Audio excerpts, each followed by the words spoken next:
Voilà, donc on se retrouve, en 2024 à Cabanac et Villagrán. Donc, toujours dans ce cadre de prendre le témoignage de nos anciens. Aujourd'hui, on a notre frère Enoch Landoer qui est donc un missionnaire et on est heureux d'avoir, notre frère, ancien qui est missionnaire. Donc on va lui poser les mêmes questions qu'à ceux, à qui on pose d'habitude, à tous nos anciens. Mon frère Enoch, heu, comment et en quelle année tu as rencontré le Seigneur? Alors moi, de dire en quelle année j'ai trouvé le Seigneur, moi, je sors d'une famille, mon père, c'était Jacob. Quand je suis né, mon père était déjà prédicateur. Mon père dans la mission, c'était un homme qui était très connu. Donc ils ont connu l'évangile, tout au début en 1954. Ils ont connu, mon père l'évangile, à cause que ma mère était malade. Elle avait une maladie qu'à l'époque on ne pouvait pas guérir et Jésus l'a guérie. Et après là, tout s'est manifesté. On était tous comme tous les Mormons. On était des catholiques. On allait à Lourdes, au Sainte-Marie de la Mer, partout. Et donc, tout de suite après, quand mon père s'est converti, donc, le feu, où il s'est allumé, c'était donc en Bretagne. Et mon père est parti en Bretagne. À l'époque, voilà, c'était très pauvre, on était très pauvres et nous, on était, de la Côte d'Azur. Donc il y avait plus de 1000 kilomètres pour aller là-bas et je ne sais pas combien de temps qu'ils ont mis pour arriver là-bas, mais pendant qu'ils sont arrivés là-bas, c'est pour ça que je suis né donc, en Bretagne, à Rennes. Je suis né à Rennes le 17 avril 1957. Après cela, j'ai grandi. J'étais un garçon, comme tous les jeunes garçons, mon père, c'était mon idole et mon père, c'était pour l'Évangile un homme, très sévère, un défenseur de la parole de Dieu. Donc moi, tout petit, j'ai appris à prier. Je ne pouvais pas me coucher sans pouvoir prier le soir. Mon père m'a appris à prier, ma mère. Parce que tout petit, je voyais mon père et ma mère prier dans la camping. Très pauvre, une camping que mon père avait fait. Et puis, à ce moment-là, bah, je voyais mon père et mon père me disait: «Mon fils, il faut que tu pries le matin, il faut que tu pries le soir». Et j'avais pas le droit de mettre à midi un morceau de pain dans ma bouche sans pouvoir rendre grâce pour le pain que Dieu nous donnait chaque jour sur notre table. Et j'ai été élevé de cette façon-là.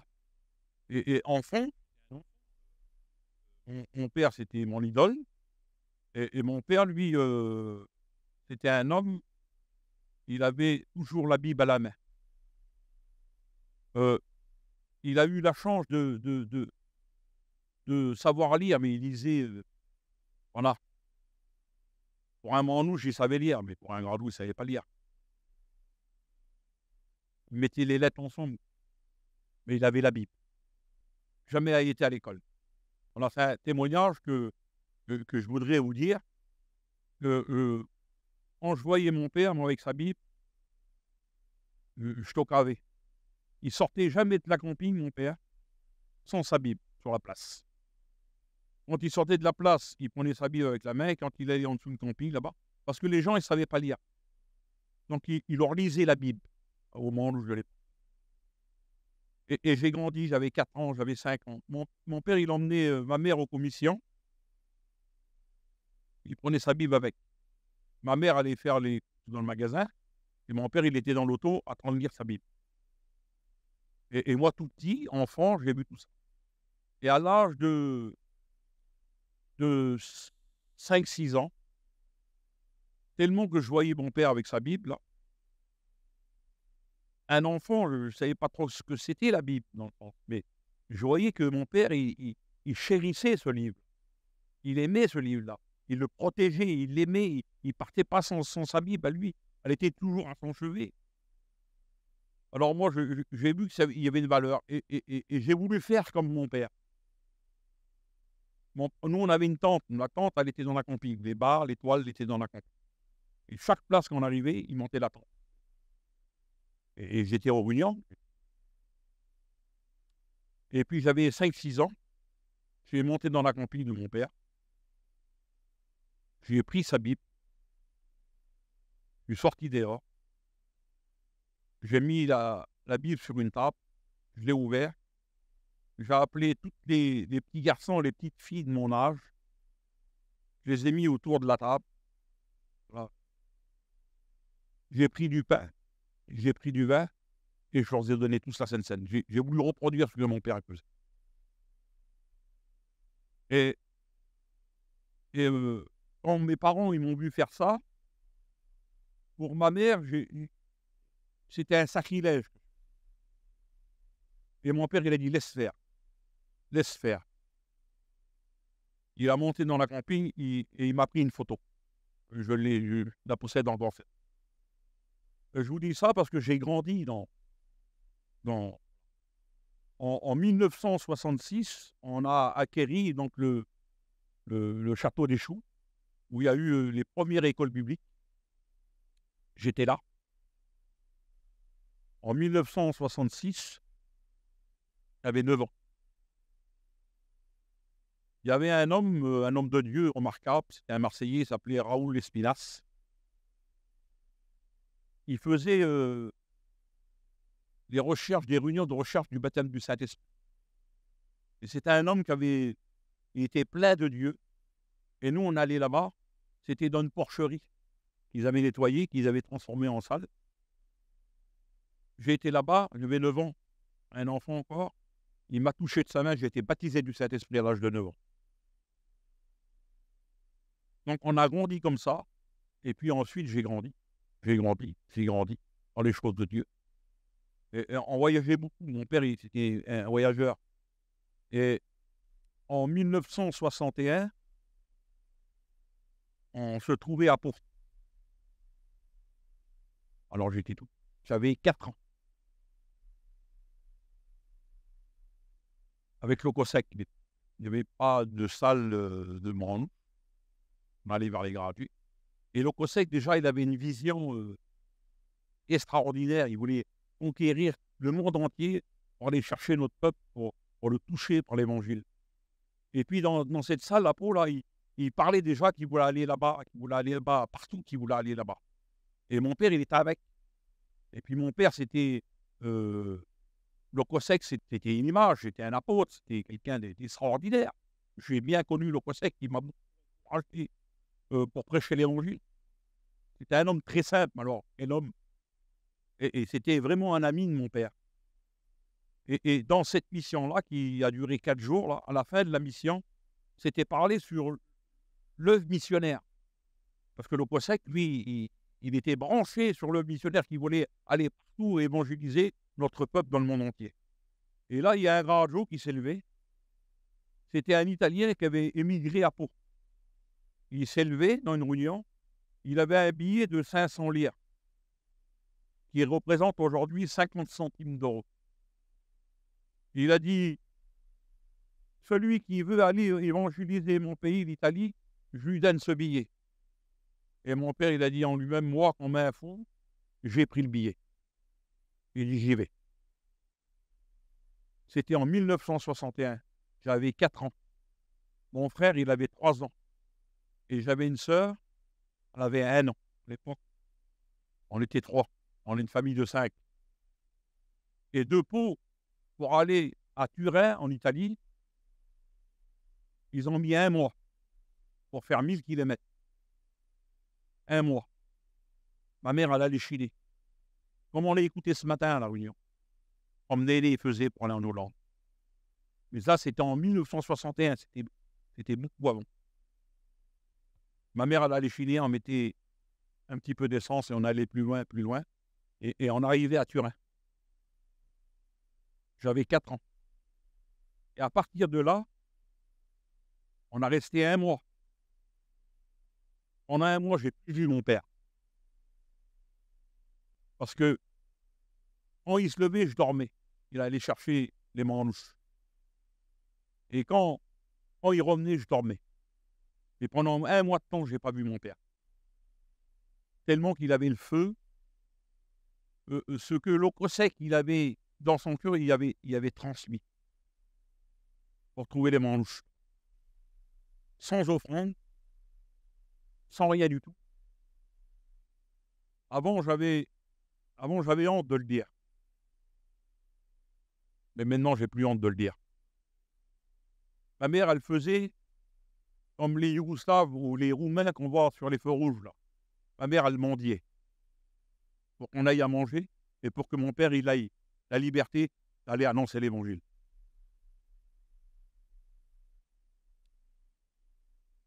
Elle s'avait fait faire un petit papier, comme ces étrangers qu'on voit là. Elle ne chinait pas les sous, elle chinait le manger. Parce qu'on avait rien, on n'avait pas de pain dans la camping. Et sur le papier, elle disait, j'ai 3 enfants et on n'a pas d'argent. Mais si vous me donnez des pâtes, des tomates, un morceau de pain, pour que je donne à manger à mes enfants. Et elle me prenait avec, ma mère. J'allais avec. Elle frappait devant les portes et puis elle faisait voir le papier, elle ne parlait pas italien. Au début, il ne savait pas parler italien. Et puis, les gradgés en Italie, c'est des ciali en Italie. Elle revenait avec des pâtes, avec des tomates, avec du pain. Puis elle revenait et puis elle nous faisait à manger. Et pendant des mois, elle mendiait. Ben, c'est avec des femmes comme ça que l'œuvre de Dieu s'est créée, donc en Italie. Et puis tout doucement, l'œuvre a grandi, l'œuvre a grandi, l'œuvre a grandi. Aujourd'hui, c'est une des plus grandes œuvres après la France, l'Italie. On a grandi en Italie. Après, mes parents, ils ont appris à parler en italien. Mes frères et sœurs, ils ont appris à parler en italien. Et puis après, ça a été plus facile. Il y avait des offrandes qui créées. Mais c'est pour vous dire que nos anciens, nos hommes du début, si ce qui existe aujourd'hui, c'est qu'ils ont marqué, ils ont marqué notre mission. Et c'était en 1961. Et puis j'ai grandi dans ce feu-là. Jamais le feu dans le cœur de mon père s'est éteint. Jamais. Il est mort à 91 ans et demi. Il a travaillé jusqu'à 91 ans, mon père. Il prenait son camping et puis il allait toujours en Inde. Il a parcouru plein de pays. Il était en Inde. C'est lui le premier qui a été en Inde. Des Manouches, c'est mon père le premier qui a été en Inde. Le premier des Manouches qui a été en Israël, c'était mon père. Il a été en Iran, il a été en Irak, mais c'est vieux ça. En 74, il est en Amérique. Ils ont été en Espagne, ils ont été partout. Donc, ça a été le premier missionnaire de notre mission. Après, ensuite, tout de suite après, pas longtemps après, il y a le frère Nelly, il y avait le frère Fatah. Tous ces hommes-là de notre mission. Et moi, j'ai grandi dans ce contexte-là. J'aimais l'Évangile, j'aimais Dieu de tout mon cœur. Et puis, on ne pouvait pas me dire le contraire. Je suis né dans cette famille-là qui était remplie de la présence du Seigneur. Et à l'âge de 15 ans, 16 ans, j'ai voulu goûter le monde, mais je n'ai pas été loin. Parce que je savais que c'était là la vérité. Et je ne pouvais pas faire ce que je voulais. À cause de mon père, à cause du témoignage de mon père. Je ne voulais pas qu'on dise t'as vu le fils à Jacob, comment qu'il est. Je ne pouvais pas. Et les garçons me donnaient des cigarettes. Je dis si mon père il boit ça, je dis c'est même pas la peine. Donc je vais passer un peu vite. À l'âge de 20 ans, je me suis baptisé. Je me suis baptisé, j'étais soldat, j'étais militaire. J'ai fait 1 an de soldat. Parce que jamais mon père, il aurait voulu qu'il fasse un papier, un faux certificat. Faut pas, ça c'était même pas la peine, c'était même pas dans son idée. Il a dit, il m'a emmené au soldat, et puis voilà, il va. Puis j'ai été pris bon, j'ai fait 1 an. Et là, quand j'étais en train de faire mes 1 an, là, j'étais seul avec les gradés, là, mais j'étais plus près du Seigneur. Et à ce moment-là, il y avait un désir, mais une force, une puissance terrible de m'approcher plus du Seigneur et de m'engager dans les eaux du baptême. Et il y a bientôt 48 ans, à Honord, à une des retraites, j'ai pris mon baptême d'eau. Et à ce moment-là, tout a changé, je me suis marié. Et j'ai servi le Seigneur. Je connaissais l'importance du ministère. Je savais, mon père a été le premier homme dans le conseil de direction de notre. Le premier missionnaire, je vous ai dit, et le premier dans le conseil de direction. C'est le COSEC qui l'avait passé. Organisateur de tout ça. Et je savais ce que c'était, parce que j'ai vécu. Et tout jeune, je voyais. Dis-moi, si c'est pour être comme lui, je m'engage pas. Donc j'étais chrétien. Et je servais le Seigneur dans ma vie de chrétien. Je suis guitariste. Et je chante. Alors j'ai servi le Seigneur. Tous ceux qui avaient besoin de moi pour une guitare, pour le chant, je ne regardais pas où qu'ils les mettent. Tout en étant chrétien. Et puis l'Italie, c'est devenu notre deuxième pays. Donc j'allais souvent en Italie. Je travaillais, je me ramassais une somme d'argent et puis je passais des mois en Italie. Et on me demandait, j'ai besoin de toi, Enoch, pour aller là-bas. J'allais là-bas. J'ai besoin de toi, Enoch, pour aller en Angleterre. J'allais en Angleterre. J'ai besoin de toi pour aller en Irlande. Tout en étant chrétien, hein. Pas dans le service, hein. Parce que j'aimais travailler pour le Seigneur. Et je ne sais pas, le Seigneur a vu ce que j'avais dans le cœur. Voilà, le texte dit, voilà, fidèle dans les petites choses, vous en confierez des plus grandes. Je pense que c'est ça. Voilà, on ne va pas jouer sur les mots. Et puis, il y avait des personnes qui venaient vers moi, ils disaient, Lénore, je sens que tu vas servir le Seigneur. Et je n'aimais pas qu'on me dise ça. Je n'aimais pas qu'on me dise ça. Parce que je ne voulais pas que ça soit un homme qui me le dise. Vous savez, le service, ce n'est pas une prophétie qui m'aurait fait lever pour servir le Seigneur. Aujourd'hui, ça marche chaque prophétie. Le service, ça commence avec un désir dans le cœur. On a un désir fort de servir le Seigneur. Mais moi, je n'avais pas le désir de le servir dans la prédication. J'avais un désir fort de travailler pour lui. De mettre ce que j'avais reçu de Dieu. J'étais guitariste, tous les vieux cantiques, je les connaissais par cœur. Quand quelqu'un chantait un vieux cantique, je savais l'accompagner. Et je chantais. Et je mettais ça au service du Seigneur. Je mettais mon camion au service du Seigneur. Et puis, comme ça. Et ensuite, après, ben voilà, je suis rentré dans le service. Le Seigneur, il m'a appelé au ministère. Et à ce moment-là, c'était pour moi très difficile.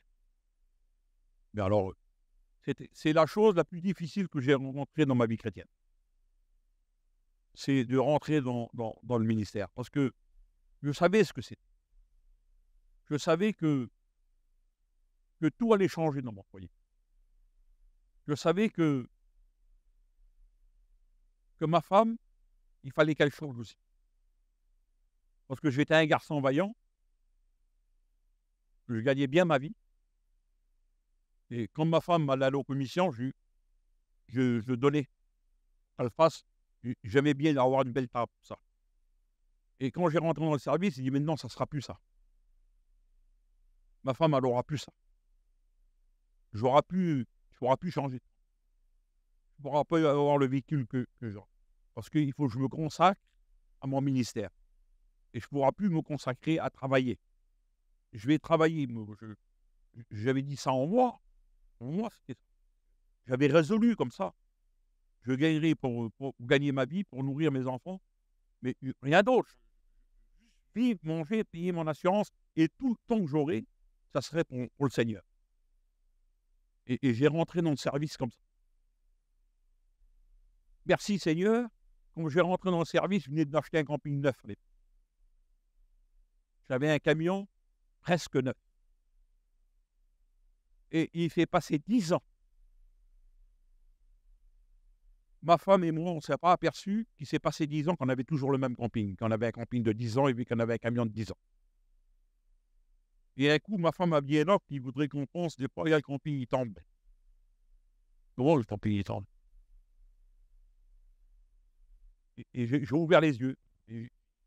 Ah oui, ça fait 10 ans qu'on l'a. Puis ma femme, on regarde encore, on n'a pas d'argent. On n'a pas d'argent. On ne sait pas. Je vous dis ça dans le coup, mais mon ministère, c'était ça.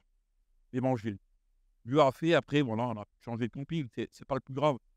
Et après, j'avais un désir dans mon cœur parce qu'on voyageait beaucoup, nous, avec mon père. J'étais jeune, on a ouvert avec mon père, il y avait Ramucho, mon oncle Ramucho. On, on a ouvert donc le Danemark. On a été en Allemagne, on a été au Danemark, on a été en Finlande, on a été en Norvège, on a été en Suède à l'époque. Et on a beaucoup voyagé. On était dans ces pays-là. Il y avait mon oncle Ramucho, il y avait Gaga à l'époque. J'avais 15 ans. Et puis on est parti dans ces pays-là pour évangéliser dans ces pays-là notre peuple. Et dans mon cœur, j'avais la rage de voyager. Mais je ne pensais pas que j'allais être missionnaire, moi. Je ne pensais même pas d'être pasteur. Mais tout ce que j'ai vécu quand j'étais jeune, ça revenait. Si je suis ce que je suis aujourd'hui, bien sûr, c'est à cause du Seigneur. Mais je vous le dis, si je suis ce que je suis, c'est à cause de mon père. Parce qu'il nous a marqué fort, mon père. Et si je suis ce que je suis, ben c'est à cause de mon père. Il y a Dieu dans l'affaire. Parce qu'il a mis tout en nous. On part sans rien, sans argent, sans rien. Et après, j'ai eu le désir d'être missionnaire. Et à ce moment-là, c'était à l'époque le frère Lili Gribos qui était le responsable des missionnaires. Et Lili, quand il voyait un homme qui avait un désir de partir, donc je suis parti missionnaire. Ça fait maintenant plus de 30 ans que je suis missionnaire. Missionnaire en Serbie, en ex-Yougoslavie. Et je suis missionnaire donc en Croatie, où on a fondé avec les frères. C'est pas tout seul. Je serai le plus vilain, le plus égoïste du monde si j'oublierai mes frères qui ont peiné, pareil que moi, avec leurs enfants, dans les pays de l'Est, avec le frère Bébé de Tarbes, avec le frère Lanco d'Italie, prédicateur. On est parti. Il y a d'autres frères qui sont engagés. On a fondé 3 églises dans ce pays de Yougoslavie. On a fait, avec l'aide du Seigneur, une œuvre magnifique. Pour moi, la plus belle chose qui existe au monde. Ce n'est pas un terrain, une maison, un camping, une auto. La plus belle des choses, c'est l'œuvre de Dieu. Il n'y a pas plus beau que. Parce que toutes ces choses de la terre, ça comble pas avec cœur, ça comble pas avec cœur, ça rentre pas à l'intérieur. Mais l'œuvre de Dieu, ça comble un cœur, ça comble le cœur d'un serviteur quand il prêche l'évangile et qu'il voit des âmes qui se donnent à Dieu, qui voient pleurent devant l'évangile quand il prêche Bartimée, prêche Jean 3,16. Les gens, ils viennent à l'évangile et puis ils pleurent. C'est ça la plus belle des choses. Je vous dis, on a fondé 3 églises. Il y a eu 6 prédicateurs qui sont dans ce pays. Aujourd'hui, ce pays marche tout seul. On y va toujours. J'ai mon cœur qui est là-bas. C'est mes enfants. Quand il y a un enfant de malade, de leurs enfants, il y a des familles qui m'appellent à moi Tata et qui appellent ma femme Maman. Et quand ils ont un enfant de malade, ils me téléphonent et ils disent le petit, il est malade. Et je dis, tu ne l'as pas emmené au docteur? Ben, elle dit, on n'a pas de sous. On l'emmène au docteur. Il n'y a pas de CMU, il n'y a pas de social là-bas. Je vais au docteur. Je t'envoie des sous. Puis je pense que tous les missionnaires font comme ça. Parce qu'on a des enfants spirituels. Et puis ça a marché comme ça. Et voilà mon témoignage aujourd'hui. Aujourd'hui, je suis là. Je vais avoir 68 ans. Je suis malade. J'ai fait une infarctus du myocarde. J'ai fait une autre infarctus. Je suis diabétique. Mais si vous saurez le feu que j'ai dans mon cœur. Je n'ai pas pu aller. Parce que j'ai un frère qui est malade, gravement malade. Il a fallu qu'on reste 7 mois avec lui. J'ai été il y a quelques jours en arrière pour une femme qui était malade, une vieille chrétienne. Alors là, j'ai fait un effort pour aller faire son enterrement. Mais j'ai toujours ce feu-là dans mon cœur. Puis j'irai jusqu'à la fin. Je ne pense pas que je ferai comme mon père. Mon père, il a été jusqu'à 91 ans, il avait des forces fortes. Mais même que je suis malade, j'ai encore le feu dans mon cœur. Alors, on a engagé des jeunes. Mais bon, les jeunes, je dis ça, ils n'arrivent pas à nous suivre. Parce qu'on est encore là.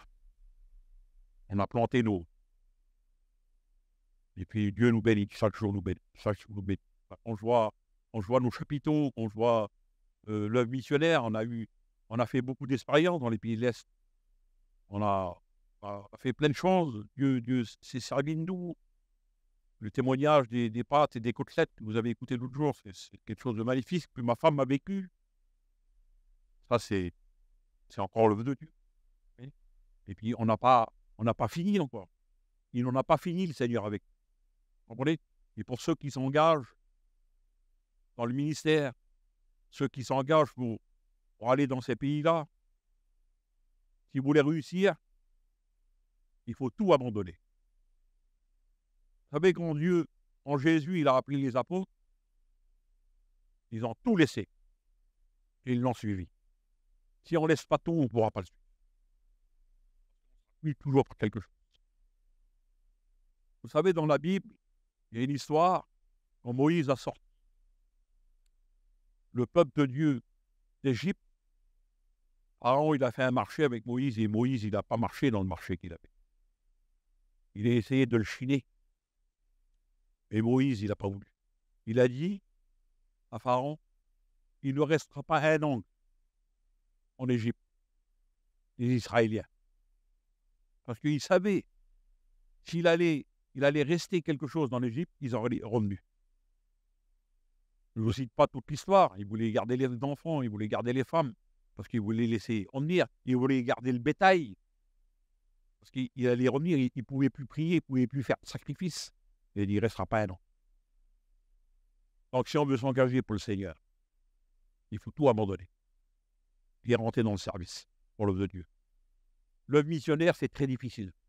On vous raconte tout ce qui est beau, tout ce qui plaît, mais il y a plein de problèmes, il y a plein de difficultés. Alors, quelle réjouissance de servir un Dieu qui nous bénit comme ça. Alors que Dieu vous bénisse. Voilà mon témoignage.